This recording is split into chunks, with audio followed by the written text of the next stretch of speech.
Well, hello once again, all my vintage dirt bike loving YouTubers, and it's another warm welcome back to my classic dirt bike TV channel. Now, I hope I find you all in the very best of health and you're continuing to find something here on my channel to keep you interested in these troubled times. Now, my next featured machine is another classic from my archives, as I am continuing to uncover some long lost gems in the deepest bells of my library. So stick around for the next few minutes as we take a look at Alastair Brown's 1983 WR250 Husqvarna. Now, this featured machine started its life as a 1983 250, but was really just a bit of a wreck that was lying around Andy Elliott's workshop at the HVA factory. Now, Alastair at the time was on the lookout for a 250 Husqvarna, and when he found out that Andy had an old Twinshocker that was in need of some TLC, it wasn't long before some cash then changed hands and Alastair had his new machine, although a complete restoration would have to be carried out before this old dog could take to the track. Now, first of all, the frame was checked for any damage and alignment, and then it was blasted and powder coated along with the swing arm and the bottom sections of the fork legs. Now, as you would expect, all the bearings, bushings within the frame, etc. were also renewed. Now, the footrest mounts were also refurbished and repaired. A new stainless steel HVA factory wide footrests were then bolted on. Now, the 250 Husky engine was completely dismantled and a brand new liner was fitted, which was then rebored, honed, and a new piston fitted. Now, the transfer ports in the barrel were also worked on to remove some casting marks and improve the gas flow. Now, the crankcases were given the once over and new bearings, seals, etc. were then all pressed in.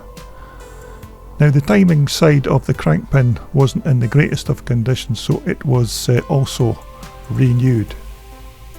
Now, surprisingly, the original gearbox was in good condition, and this was thoroughly checked with no apparent damage to the cogs, so it was given a clean bill of health and then reinstalled into the casings. Now, the clutch was then upgraded by fitting a steel plate unit from HVA factory, which included fitting additional plates to the basket and a new set of clutch springs. Now, all the ferrous fasteners and other metal fixings were either then replated or replaced with titanium parts, again all sourced from Andy Elliott at HVA factory. Now, to make all the sparks fly in the proper order, a brand new Electrex World electronic ignition was also fitted. Now, the lower fork castings, as you would expect, were blasted and powder coated and were then painted at the same time when the swing arm and the frame were done. But in the top half of the suspension department, the stanchions were replaced and new progressive springs added, and a pair of titanium end caps were also fitted. Now, the bike's side panels and front and rear mudguards are actually taken from a 1984 Husky, although at first glance here you'd hardly tell the difference. Now, the bike's rear shocks are these ITC Öhlins units. Now, these have undergone major refurbishment with new rods, seals, and have been revalved, and a set of progressive springs fitted to suit the rider's particular weight. Of course, new mounting bearings have also been fitted here, along with new HVA piggyback gas reservoirs. Now, the fuel tank underwent some plastic refurbishment, and a new fuel tap, fuel cap and Husky badges were then refitted. Now, this tank has been personally signed by the flying Finn himself, Heikki Mikkola, when Alastair met the great man at Drumlandig Castle in 2019. So I expect that will add a little more provenance to Alastair's superb restoration.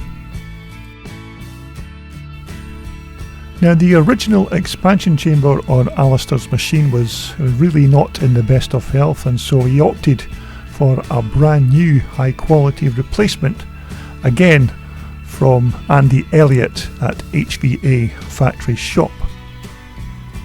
Now, with regards to this alloy rear tailpipe, I'm not clear if this is another replacement, although it certainly looks the original part from 1983.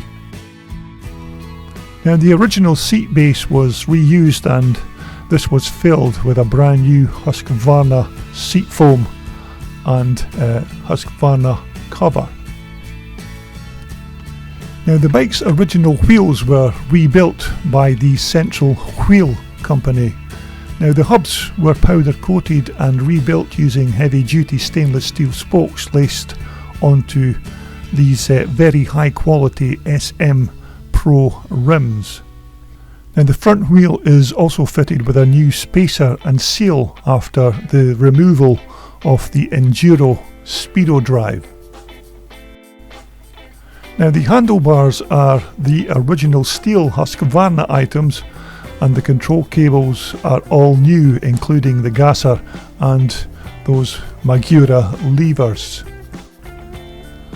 Now, Alastair told me that he carried out all of the resto work himself, although the more intricate engineering work, like the crank rebuilding and the powder coating and the welding, were all performed by Alastair's mate, Steve McNally.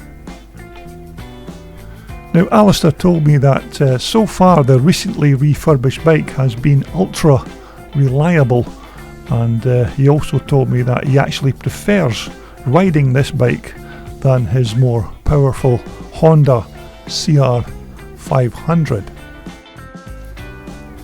But from what was originally an old dog that was languishing in Andy Elliott's workshop to a fully refurbished twin-shock racer, I must admit that Alastair's made a cracking job of bringing this little husky back to life. But that's a great thing about these vintage dirt bike specialists like HVA Factory. They have every single part that you need to restore and bring your old twin-shock Husqvarna back to life. Okay, we've had a look at the bike, we've talked a bit about the restoration, so let's just get Alastair to fire the bike up and let's have a listen to what she sounds like.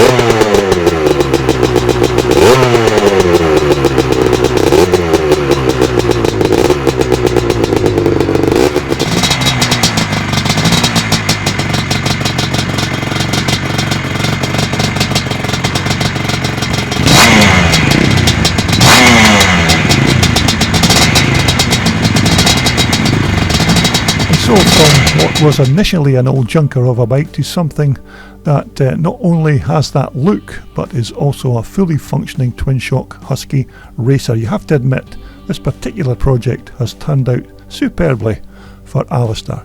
Okay, I hope you enjoyed this very short story on Alastair Brown's 1983 Husqvarna, and look out for more of these types of classic and vintage off-roaders coming soon, right here on Classic Dirt Bike TV.